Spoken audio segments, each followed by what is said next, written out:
கர்த்தருக்குள் பிரியமானவர்களே, பிப்ரவரி 18 இன்றைய பனித்துளிகளின் தலைப்பானது உலகத்திற்கு ஓர் அழைப்பு.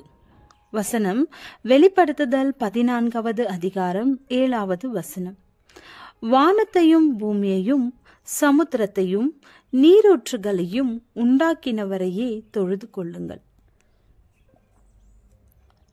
முத்தூது என்பது இயேசுவின் 2ஆம் வருகைக்கு முன் மனிதர்களை ஆயத்தப்படுத்தும்படியாக மனுக்குலத்திற்கு கொடுக்கப்படும் 3 எச்சரிப்பின் செய்தியாகும்.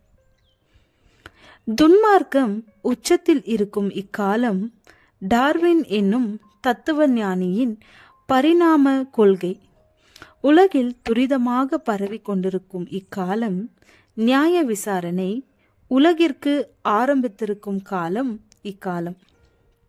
எனவே இந்த 3 தூதர்களின் தூது என்பது மனிதர்களை பாவத்திலிருந்து மீட்பதற்காக தேவன் மேற்கொள்ளும் இறுதி முயற்சியாகும். இதில் முதலாவது தூது என்பது மிகவும் முக்கியமான செய்தியை கொண்டதாக உள்ளது. வானத்தின் மத்தியில் என்பது அனைத்து மக்களுக்கும் அறிவிக்கப்பட வேண்டியதாக இருக்கிறது. அதாவது இது வேகமாக செல்ல வேண்டிய அவசர செய்தியாகும். தாமதப்படுத்த முடியாத ஓர் செய்தியாகும். இந்த முதல் செய்தியானது தேவனுக்கு பயப்படும்படியாக அழைக்கிறது. தேவனை மறந்த இந்த உலகத்திற்கு இந்த ஓர் அழைப்பு மிகுந்த அவசியமான ஒன்றாகும். தேவனுக்கு பயப்படுதல் என்பது அவருடைய கற்பனைகளுக்கு கீழ்ப்படிவதில் வெளிப்படும். பயந்து அவருக்கு மகிமையை செலுத்தும்படியாக அழைப்பு விடுவிக்கப்படுகிறது. மகிமைப்படுத்துதல் என்பது பாவத்தை அறிக்கை செய்வதில் வெளிப்படும். அப்பொழுது யோசுவா ஆகாலை நோக்கி, மகனே, நீ இப்பொழுது இஸ்ரவேலின் தேவனாகிய கர்த்தரை மகிமைப்படுத்து, அவருக்கு முன்பாக அறிக்கை பண்ணி, நீ செய்ததை எனக்கு சொல்லு, அதை எனக்கு ஒழிக்காதே என்றான். யோசுவா ஆகானிடம் அப்படித்தான் சொன்னான். உன் பாவத்தை அறிக்கை செய்து தேவனுக்கு மகிமை செலுத்து. அது மாத்திரம் அல்ல, நன்றி செலுத்துவதாகும். அவருக்கு மகிமையை செலுத்த முடியும்.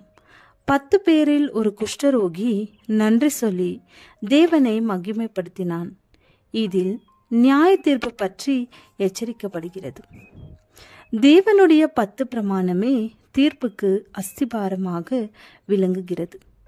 இயேசுவே நம் வழக்கறிஞராக மகா பரிசுத்த ஸ்தலத்தில் பரிந்து பேசுகிறவராக இருக்கிறார்.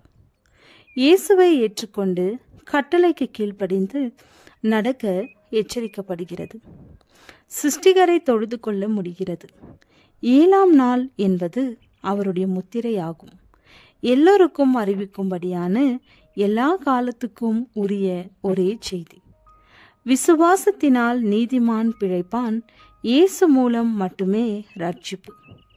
இந்த செய்தியை அவசர செய்தியாக கூற நாம் அழைக்கப்பட்டிருக்கிறோம். மிகுந்த சத்தமிட்டு தேவனுக்கு பயந்து அவரை மகிமைப்படுத்துங்கள். அவர் நியாய தீர்ப்பு கொடுக்கும் வேலை வந்தது. ஆயத்தமாவும் ஆயத்தப்படுவோம். ஜெபம். பாவங்களை அறிக்கை செய்து உம்முடைய பிரமாணத்திற்கு கீழ்ப்படிந்த ஓய்வு நாள் முத்திரையை பெற்று வாழ கிருபை அருளும். ஆமென்.